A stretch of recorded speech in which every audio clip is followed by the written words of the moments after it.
Welcome to Conversations on Leadership with Dr. Dave, where we look to answer 4 leadership questions from some of the best leaders and some of the best leadership minds in America. So with us on this journey today is Rick McPartlin. So welcome, Rick. Introduce yourself to our listeners. Tell us a little bit about yourself and your background. Who are you? What do you do? Well, Dave, thank you. First, thank you for having me here. You and I have been working together on and off for 4 or 5 years, so thank you. My background. I think from 14 on, I knew I was going to be an entrepreneur, either that or a salesperson or a combination between the two. And so early in my career, I sold vacuum cleaners, cookware, encyclopedias, used cars, all kinds of stuff, all as kind of an independent business person. And when I went to college, I took accounting because I never was going to be an accountant, but accounting's a language of business. So if I was going to be a leader, an owner, I better know how to talk the talk. And even before I got out of college, I was running a sheltered workshop where we had all the kids that the school systems threw away, and we had to put them to work doing projects for Fortune 500 companies. And so we managed a workshop and, then went on to 2 or 3 other. And the workshop and some of the early work we did was all purpose driven. When you got up in the morning, your goal was, how can I make the world a better place? How can I take all these kids that nobody wants and teach them how to make a living? And how can at the same time satisfy Eaton Products or Packaging Corporation of America's needs for great outcomes? And so that's how I got started in leadership and got to run a bunch of political campaigns and was a department head at a college building a complete new program and ran a federal grant program that we started with me and a secretary. And 18 months later, we had a staff of 12 and 300 volunteers. So we started early, all purpose driven. And so that was kind of the genesis of it. And from then on, I've had a bunch of different kind of companies. And, now, as you know, I'm the chief revenue officer at TTI. And that's probably the most fun I've had, since I graduated from college. So that's the background. Nice. Well, kind of relaying off of that, since you have you literally have the T-shirt, right? Tell us a little bit about the immediate, like when I first met you and you had your company, The Revenue Game, and a little bit about that before you took the chief revenue officer position at TTI. Yeah, the Revenue Game is one of those things that anybody who has a job or has a company plays it. They just don't know it. And, the idea is that there is a context for creating revenue.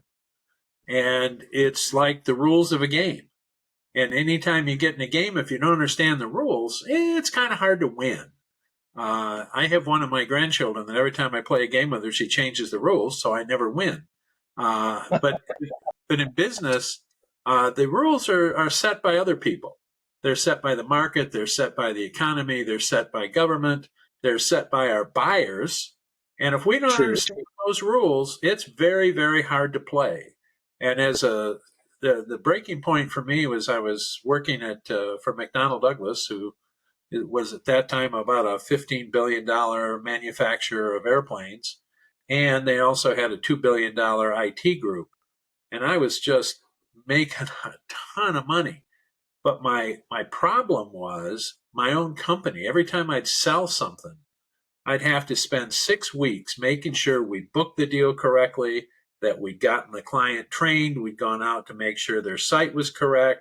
There was just a whole list of things that if I didn't do them as the salesperson, they didn't get done. And so for every deal, I'd have to take 6 weeks, stop selling, go do this stuff. And that was kind of my realization that there's this set of rules, this context, this craziness and we called it the cost of the chaos to produce revenue. If you didn't understand this stuff, you were going to be controlled by it. And so that was it. I decided I had to go build a company that helped people recognize where the chaos came from, how to avoid it, how to use the context of business to your advantage, as opposed to, having worked in some big companies for a while, both as clients and as an employee. They had almost all big clients had a term, and it was the Sales Prevention Bureau. They talked about their own company having a department that just screwed up sales. And that's really the cost of chaos. And so we had the chance. We started out the first 12 years, our clients were the biggest companies in the world: Siemens, Philips, Johnson & Johnson, AT&T, Ernst & Young. And every one of those, with the exception of AT&T, who we fired, we were with at least 3 years. And some of them over 10. So we had a chance to really apply this revenue science, this revenue game context into some of the most important companies in the world. And they helped us test and validate and demonstrate and research how to do all this stuff. So at one point, we were the outsourced sales department for a $14 billion technology company because they couldn't figure out how to sell new stuff. So we came in and did it for them. That was very lucrative. Well, hope so. I was going to say it's so that was the early stage to create that was the stage to create the revenue game and create the science around it. And from a leadership standpoint, it's very hard to lead an organization if you don't understand the context, because you just don't know what the rules are. And so it's hard to be an employee. That was why I left McDonnell Douglas, because it was just crazy. And it's where the chaos comes from. It's where the high turnover comes from. It's where the burnout comes from. All those things that we're trying to address in business today, to a large extent, are the result of nobody knows the rules. Well, that makes perfect sense. Well, it was funny when you were talking about the sales of McDonnell Douglas. Like I said, you make a big sale. Well, if you had a team to turn that over to, an onboarding team, and you could just keep going out, and that's 6 weeks worth of big sales you could have kept going. Yep. And Dave, you're so right. And back then, it really could have been done by one $25 an hour person. I mean, it was not rocket science work. We didn't have to do the engineering. We just had to make sure the engineers got there. And we didn't have to train the people. We just had to make sure somebody scheduled the training. It was ridiculously simple stuff to do, but it wasn't anybody's job. And as salespeople, we didn't get paid unless the client had the product in-house and it was turned on correctly and it actually worked. And so if you had all the incentive in the world to make sure it was going to work, or you wouldn't get your check after the sale. Exactly. And, the people in our office, this is back in the mid 80s, we averaged over $300,000 a person. So when you're talking about the fact that if we sold 3 deals a year, which would about get us to where we wanted to be, that's 18 weeks of the year we weren't in the market, because every time you do a sale, you're out of the market 6 weeks. So 4 months. Yeah. 4.5 months of, I could have sold even more, or maybe even double what. Absolutely. And I only had about 4 years where I worked for big companies when I wasn't working for myself.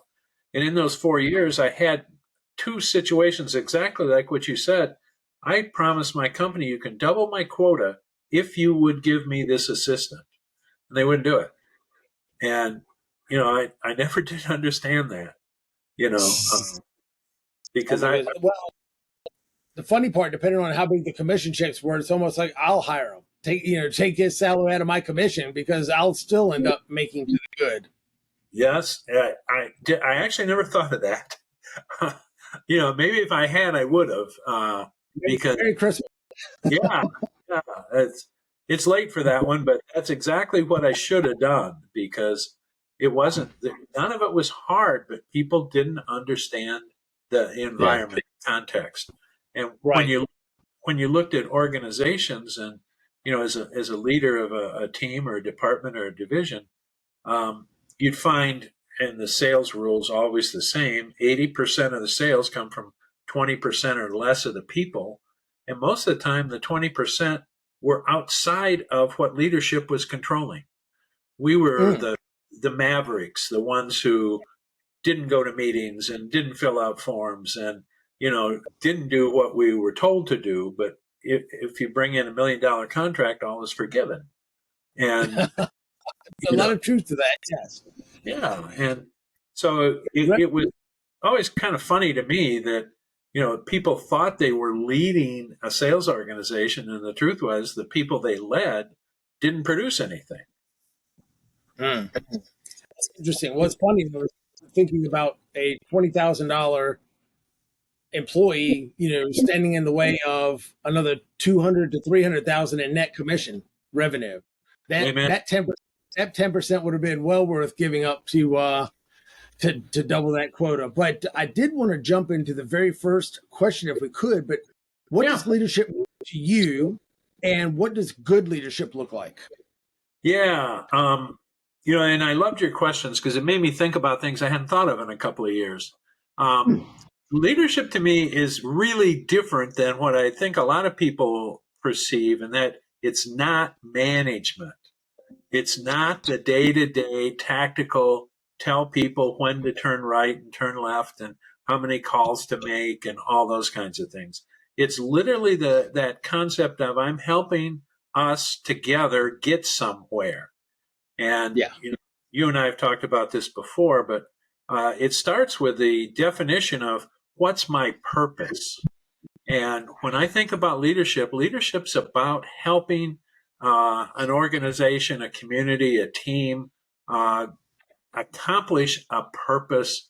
And that purpose is not making money. Making money is an outcome from the purpose. So the purpose is about how do I make the world a better place and make a lot of money. And leaders' job is to help create a structure, a context for employees who are creative, innovative, collaborative. They're motivated and they want to help get to that purpose, and creating an environment where they get to do their thing, where they get to come in and shine because of who they are and what they're committed to. And they can collaborate because there's not a lot of looking over their shoulder, micromanaging. We're in this thing together. And I've never been in a place where I didn't learn a lot from the people that worked for me or, were part of my team.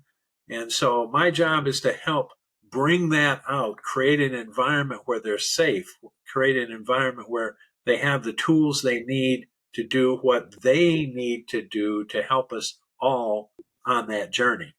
And so that good leadership is where I'm really, part of what's important to me is the leader needs to triage in the beginning the right people onto the team. Because whenever I've inherited a team and I looked at it and I saw, oh my gosh, these people don't want to go where it is we're supposed to go. And now I have to fix them. And that's fatal for them and for me. And so I believe part of the key leadership role is to know where you're going, that purpose, and then triage the right people onto a place where you're supporting them, get us all there. And it's when we have people who don't want to go where we're going, it's very hard to be a leader in that situation. Gotcha. What would you recommend to people that maybe come in new in an organization and inherit that type of a team? Some you triage to be, once you've figured out some are good and they want to go in the right direction, and you end up with, say, plenty that don't. What would you recommend? Yeah, and I've certainly, particularly as a consultant, been in that situation a lot, where I come in as a fractional chief revenue officer, and you look around and it's abundantly clear where the organization's going. 20% of the people don't want to go there, and the most the most vivid memory is of one particular sales guy in a particular organization, and we knew he was no fun. He absolutely was the most difficult employee in the company. And finally, we identified things where he was really stealing, and we let Yeah. him go. And it's the first time I ever got multiple letters from his customers thanking us for firing him. And, I think that's almost always the case. If the organization is making promises, and, one of the things we advise is you start out with, what's your brand promise? What is it your organization promises to your employees, to your customers, to your partners, to your community? What is it you promise you're going to do and be? And when you make that promise and then the people are absolutely have no intentions of delivering on that promise, now you've got a credibility issue. You've got that's high chaos. And once Yes. people don't trust the organization, then you've got it's a big mess. And so there has to be a way to either get people to, and they don't have to love the purpose, but they must respect the purpose. Yeah. If they can't respect the purpose and be willing to proactively work to advance it, you've got to help them find someplace else to work. Yeah. And no, I believe it. And I want to end the segment with this. We talk about the 20% sometimes it might not just they're not on board. And I remember seeing all the Gallup data saying that for every actively disengaged employee, and this was from 4 or 5 years ago, so it may be even a bigger percentage, but it costs 34% of their income. So 10 grand for every, 3,400 for every 10 grand they make. So if you've got even 10% of your workforce or 20% of your workforce is actively disengaged and should go somewhere else, well, you're talking about 34% of that revenue that of their salary that's a part of that cost of chaos that it costs you. That is a huge number depending on the size of the organization and their average salary. Well, and Dave, if you think about it that way, that just say 34% is disengaged, and you have 10 employees in a sales department or an engineering department, but what that really means is you only got 6.5 employees. Yeah. So it's and so when matter of. No, go ahead. I was going to say, when you think about it that way, it's a capacity problem. If it takes 10 people to do the work, and you really have 35% of those employees are not working, that means you don't have 10 employees. You just got 6.5. And so there's no surprise you're not on time, or your quality's down, or, that's a non-starter. True. All right. Well, we will go ahead and end this segment, and we'll get into our next question, and we will be back in just a few minutes with Conversations on Leadership with Dr. Dave.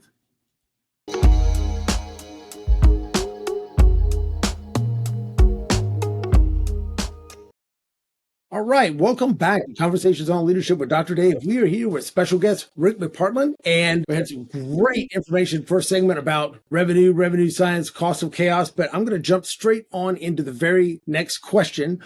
What is one of the biggest leadership challenges you've had to face? The single biggest, and it has showed up 2 or 3 times in my career, and that is when I have run organizations whose only purpose is to make money. It's very hard to be a productive leader. And we talked a little about in the first section is purpose. And there's 2 kinds of purposes that exist in business. One is you're there, we call it a big purpose, where you really believe the work you do will make the world a better place. Now, it might make it a better place because you're employing 100 people at reasonable wage. They can afford their food and their house and their kids. Or it can be bigger purpose because you're educating a whole new group of engineers to do super cool new work. There's lots of reasons it's better, but it literally makes the world better because your organization and your people are here. The other form is, we call it mercenary. And there's nothing wrong with mercenary. It's just different. And it's about how do I make the most money possible today, and I'll worry about tomorrow when it gets here. And when you have people who come into a mercenary organization, they only come in for one reason. It's I need a paycheck by Friday. And if you pay me $1 an hour more than the other guy, I'll work for you.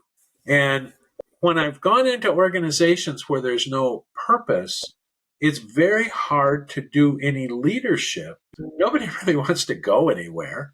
They just want to get to Friday, get their check, and go play golf or go fishing or go whatever it is they do. They want to get out of there. And I've had that situation in smaller organizations that I've owned. And there was a time just before the dot bomb where I thought I had the perfect scenario. I mean, we have unlimited capital. How often does that happen? And we had great technology, even proven, tested technology. We got to go hire all the people we wanted. But what happened very quickly was we decided what was really important was flipping this thing. And so instead of focusing on what could have been some really cool outcomes and really making a difference, every decision we started making was, how do we get this ready to flip? How do we increase our valuation? And if you remember or have read about the dot bomb, it was it wasn't about transferring value. It was about eyeballs. Can I get enough people looking at my website? And if I get enough people, that increases my valuation and somebody will buy me and I'll be rich. And, once you give up the concept of I'm here to transfer value to people who will get enough from the value, they'll actually pay me for it. All I got to do is entertain them for a few seconds so I can count their eyeballs. That's a huge difference in leadership. And so every time I've been in those situations where the employees and the leadership are focused on whether it's eyeballs or some other short-term transaction that they figure they can flip it and get out of there, that's very hard work for me. That's a challenge that I haven't figured out how to end up with a good outcome.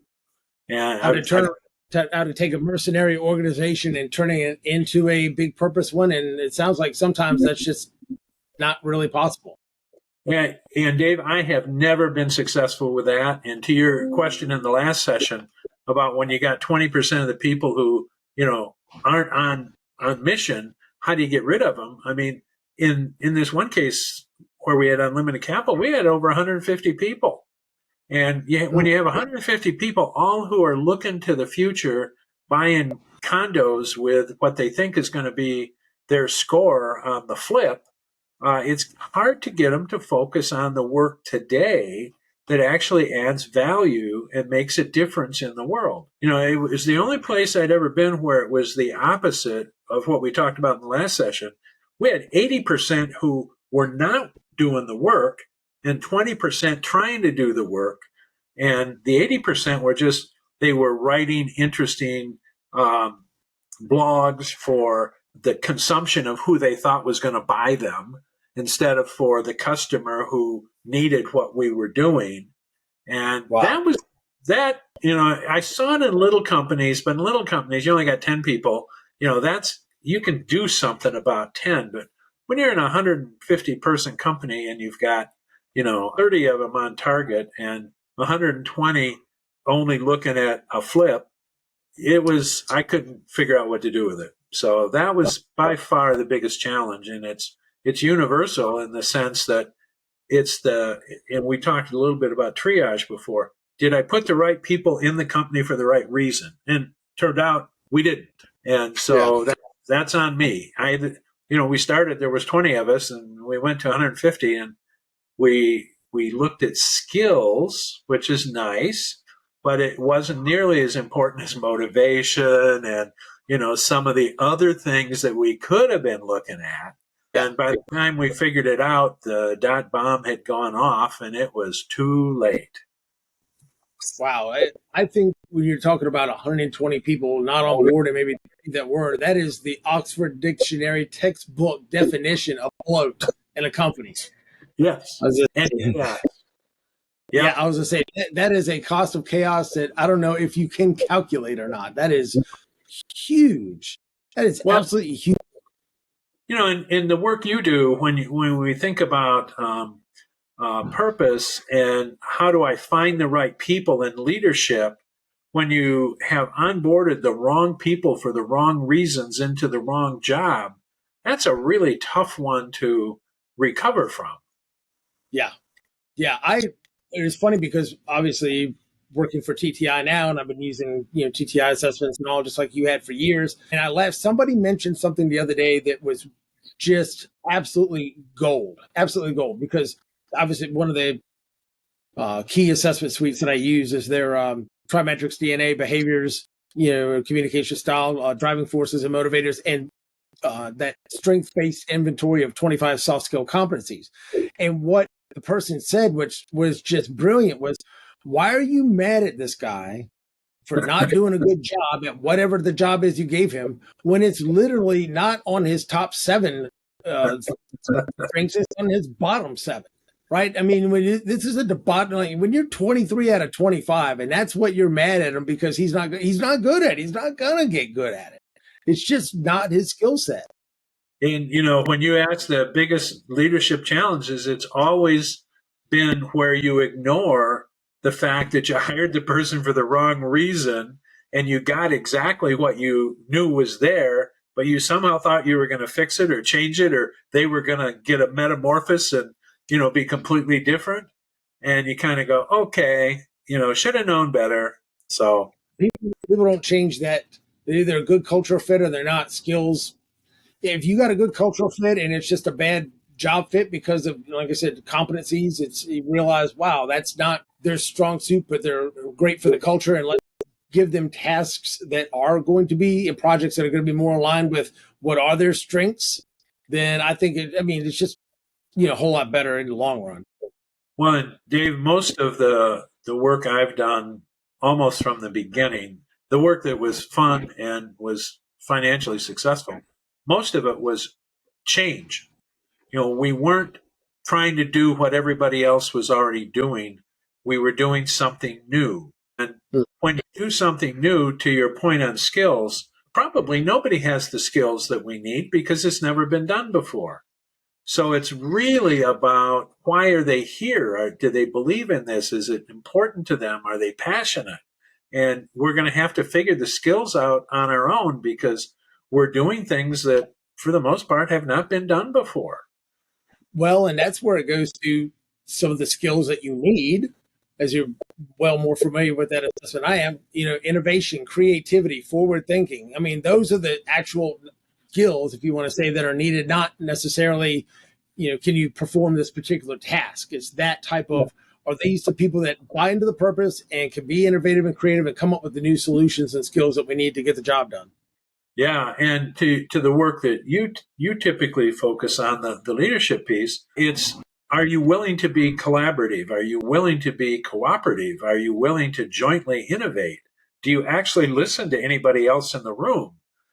Those things become super, super important where you're doing things that for the most part haven't been done before. Oh, I don't that 100% because I believe you cannot you just cannot effectively collaborate if you're not good at effectively communicating with your team. Yep. Yep. One of the things, and I know you and I have talked about this before, but one of the things we learned is you can never, never maximize your profit until you optimize your people. And you can't optimize people who are going in different directions and who don't listen to each other and who they don't even want to cooperate, let alone collaborate. You're just never going to maximize your profit. So even if you're really selfish and you don't care about your people, if all you want is your profit, you still got to do the same things. Yeah, you still got to optimize people to get the profit, or you're not going to be as effective.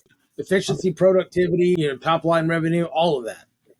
Exactly. And so when I forget those things, or somehow the mission, mesmerizes you and you say, well, we're going to overcome all this.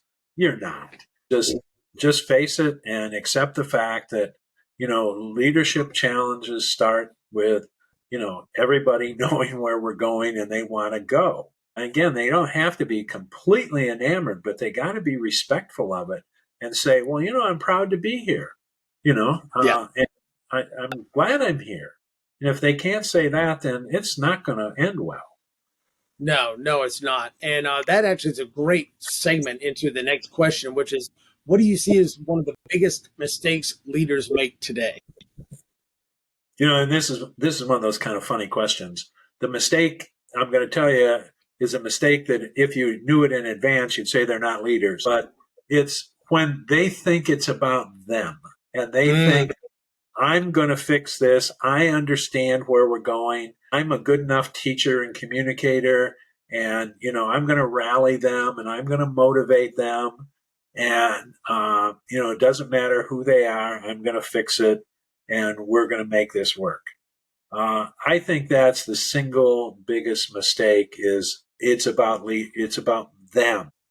Having been around for a while, when I look the post-World War II leadership, where people thought in a military structure mindset, and the technology, the humans that worked in a place didn't have the internet to go understand what a good working environment looks like and what, how this could be if somebody was doing it correctly. They don't know that there's another job right around the corner, or maybe 20 jobs right around the corner. And so people put up with stuff that they will not put up with today because they know better. And so some of those things that we thought made good leaders in the past, which is that dynamic driver, do what I say kind of leader, I think that's the biggest mistake you can make. You're micromanaging. One of the other things we write about today that nobody thought about 30 years ago was, well, today we recognize there's so much to do and there's so many ways to do it that leaders can't possibly know how to do all the jobs of the people that work for them. And so just give that up and figure out how to create a collaborative team that can address those issues and be willing to have people tell you that the emperor's clothes don't really exist. And that's hard for a lot of leaders. It's very difficult. I think that's the biggest mistake we make is just believing it's us and it's not a collective us. It's us one. Yeah, I've heard that a lot. It's that as leaders, we're there to serve and we're there to, remove obstacles. We're there to, give them what they need to be able to do the best job that they can. And fortunately, because sometimes I think that, the frontline workers know who the boss is. They know who the leader is, but sometimes they almost, the leader has to convince themselves who the boss is, right? Because I said so, because I'm the boss, because I'm this, I'm that. And so I think a lot of times, unfortunately, a lot of people do make it about them, and I don't think they reach their potential whatsoever. I mean, it's the difference between, I like to, where the kind of the academic literature split between, all right, starting in the early 1900s with the scientific management, Yep, and all of that, until finally starting that management is a skill set, and then with management being a skill set, and that's why that positive corp thing, the planning, organizing, developing, budgeting, yep. all the scheduling, all that kind of stuff is a skill set, but that's not the big purpose. That's not telling people, hey, this is the hill we need to take, right? That's something completely different. And you're right. Before, they might have put up with it, but nowadays, especially, even older generations, I mean, you won't even say it's a generational thing. Most people, period, unless they are stuck over a pickle barrel and they have no other choice, will not tolerate that kind of stuff that used to be in the past. And even I mentioned on a podcast before, and I'll close out this segment with this. I remember when I was in the fire department for years, and the way you manage people on a fire ground when you may not come home tomorrow morning, and if they say, hey, you need to do this, and order gets sparked out, unless you see something that they don't see that's unsafe, you need to do it. You can't lead that same way at the firehouse. And a lot of they tried to, that was the way it was back in the day, but they realized that you can't you're dealing with a team of people. Like you said, you have to be able to communicate, collaborate, get along with them. And at some point, these guys have your back in a pretty sketchy situation sometimes. And you want people to have your back that, that you can get along with. So like I said, even it can be situational, but still, you're absolutely right. People aren't going to tolerate that for long. So with that, let's go ahead and wrap up this segment, and we will be back in just a moment for our final segment of Conversations on Leadership with Dr. Dave. Take care.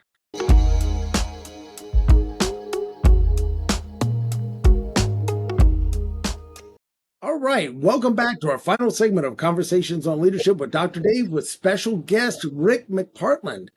And we had some really good conversations on our last segments about revenue, about leadership challenges, mistakes leaders make. Biggest one being it's not all about them. But I do want to start the third segment out with, what do you think is the best way for leaders to improve their leadership skills? That's obviously the $100 million question. And I'm sure we all have our own unique answers, but mine is fairly simple. As you know, I'm a big fan of Simon Sinek, and I think his why, how, what is should be a leader's mantra.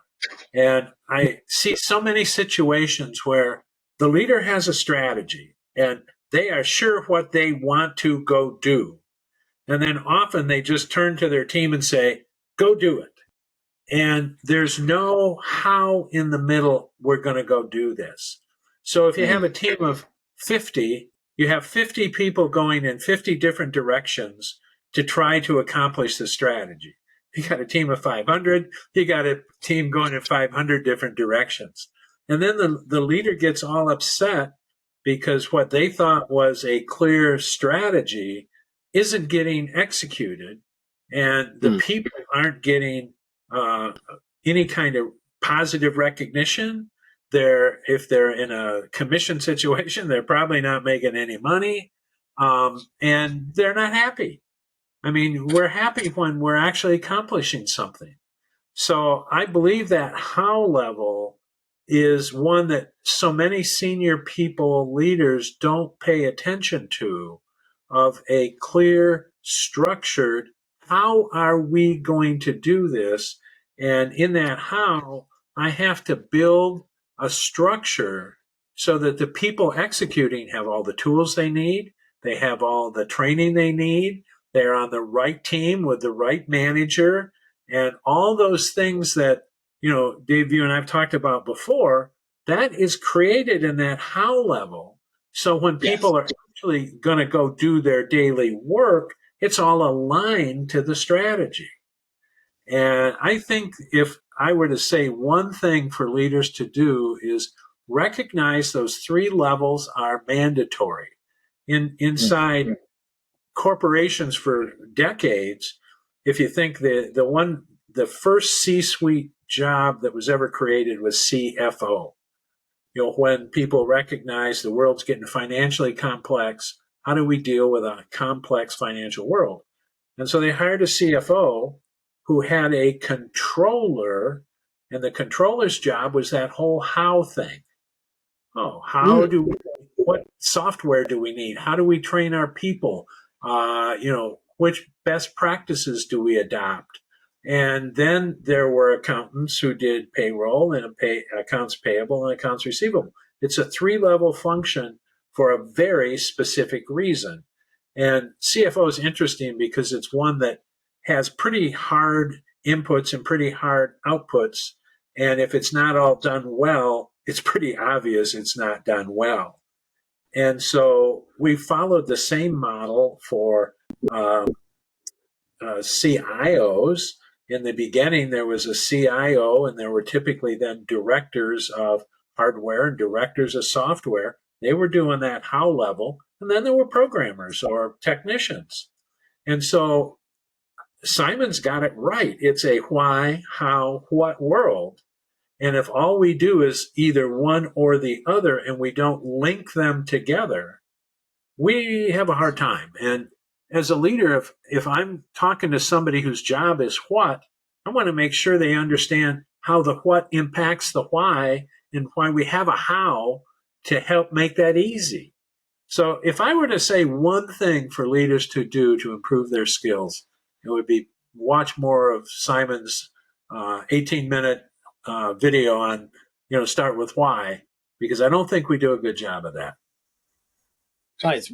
I have not heard that in that way before. And like I say, big fan myself. I've heard you talk about it, but I never really equated senior leadership, the C-suite, is the why, middle management, the directors, are the how, and then all the managers and supervisors are the what.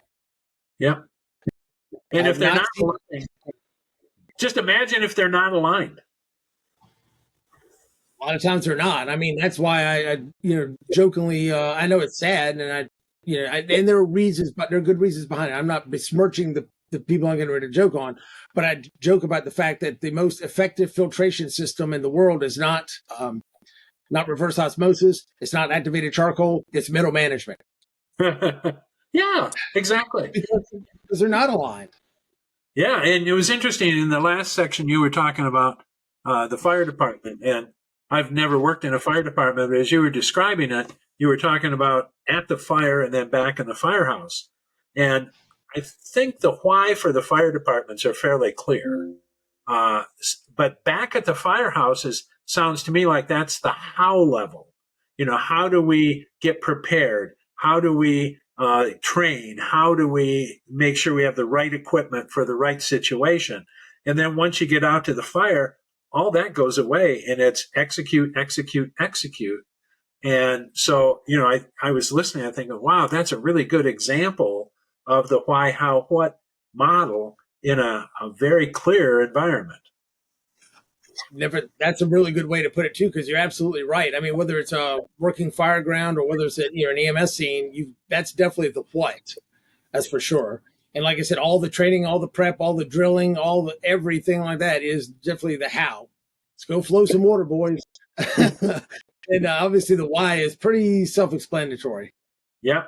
Well, I think that's why people become firefighters or, EMS is they believe in that and that's important to them. And it makes the community better, safer, stronger. I mean, your promise is, abundantly clear and everybody knows what it is.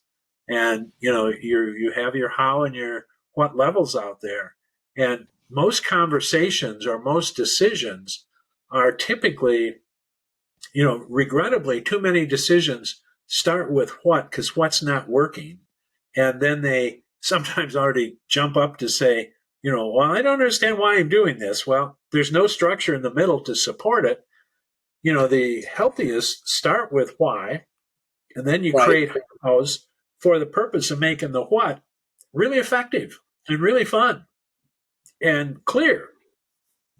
So that's my advice to improvement, because you at least then have that opportunity for all parties to have common conversations, because the what should be aligned with the how and the how should be aligned with the why.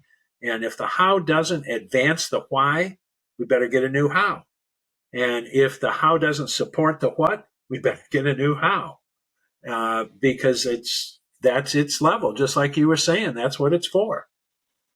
No, I like that analogy quite a bit because, like I said, I would challenge folks to think in your organization, where is it as clear as the middle management versus C-suite versus frontline on one example, or the more operational definition? And like you were saying, the why for fire and EMS is pretty self-explanatory. The how is the training and the prep and everything at the station, and then the what is actually on the scene. So I would say that if every organization could figure out, whether it's operational or whether it's hierarchical, what is the functional why, how, what, and there, I think they would go a long way to getting better alignment. And I said, it's so many prerequisites go into there. I mean, I remember I've heard you say it 1,000 times. You can't be aligned unless you're unified.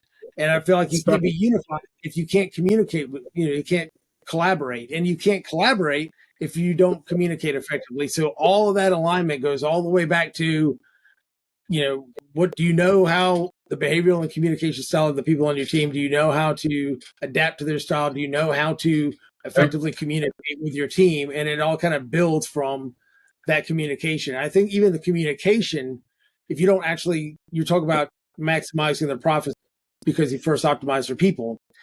Even if you, like you said, you're going for the profit end of it, even the communication has another root level, and you actually have to give a rip about people. You actually have to care about people, because if you don't, you're not going to want to communicate with them effectively and adapt to their style, and then it just goes up from there. So, I'd love to get your thoughts on that.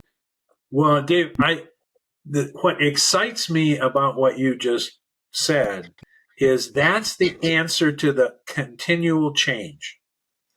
When you recognize all those things you said are about the humans maximizing, optimizing themselves, themselves as individuals and themselves as a group. It's not about if we were to use the fire example, the way you would have fought a fire in 1975 and the way you'd fight a fire today aren't similar at all, other than there's a fire. There's a fire and water somewhere in that equation. So beyond that, yes, and something had to get. Yeah, and so it's how do we prepare ourselves? How do we conduct ourselves? How do we get the community to see how important what we do is and support us and us support? Those things are about people working with people and understanding and the unified and the aligned. Those go forward no matter what happens to the technology or the community, or whether we go from ranch homes to high rises. Those things, change is going to happen, but it's how the humans prepare and adapt and execute that's so critical. And that's timeless. Yes, no, I would agree 100%. No, that is fantastic. Go ahead. Yeah. So, that's when I think about the best way for us to improve, it's recognizing who we are, where we are in the conversation, what's important to us, and kind of setting aside our ego so that and that's again back to, do we have a purpose for being here? If it's only I want to make money and go home and play golf, then you probably, you got to make sure you're in a mercenary environment where it's short term and nobody cares and nobody's going to hold you accountable for long-term planning or for teamwork or any of those other things. So Well, that, I love that. And one thing that we'll start wrapping up this segment on is, I remember having a conversation with you, and we were talking about, it fits right into what you were just saying as far as motivation. And motivation, obviously, part of making an amazing team is not the Tony Robbins rah rah motivation. This is for a department head, what is their motives to do their job? Like you said, I stay under budget, I hit my KPIs, I get my bonus. We go to Florida, I don't sleep on the couch. Daddy don't want to sleep on the couch. So I'm going to hit budget, KPIs, get my bonus. We take our vacation. Life is good. But that single focus in the silo doesn't help the no. senior leadership, all the different across the department heads, to work better together to grow the organization and their revenue. Yeah, and that's why the purpose is so important, because we've been trained, and you were quoting some of the changes in management from the 1900s up to today. And, there was a time where all you had to do was, run your three machines. And if you could get your people to run your three machines, that was great. And it didn't recognize the fact that you ran those machines so well that all you did is create bundles of extra inventory that we had to find a warehouse to put it in until we, eventually decided it was no longer necessary, and then we write it off. Today, we don't, hopefully we don't do those things much anymore. We look at how do we make collectively us better? How do we transfer more value? And we haven't talked much about this today, but to me, the purpose of a business is to transfer value to ideal buyers who are so glad to get the value, they're happy to pay you. And so if we don't focus people on that transfer of value, they don't see themselves as valuable. If all I'm doing is producing widgets, I don't see a lot of value in more widgets. But if I can see that I'm actually having an impact on, on producing parts for, hospital materials or for SpaceX or some of those kinds of things, I can see Yeah. this could be kind of fun. And I get to contribute. If I get to personally contribute, now I'm really having fun. And if I get to evolve over time, so as you said, if I love what I'm doing and you're willing to let me get trained for the next job, whether it's an AI focused job or it's a special materials kind of job with composites or something special, then I'm really getting jazzed. And so we got to figure out how to do that kind of stuff, because if we don't, we know today that if in the US, if you have 10 jobs open, there's 7 people who want to go to work for you. And they may not be the right 7 people, but there's only 7 of them. So we Yeah. got to figure out how to create environments where the people are happy to not be disengaged, like we talked about earlier, but to be engaged. That creates additional capacity for the company.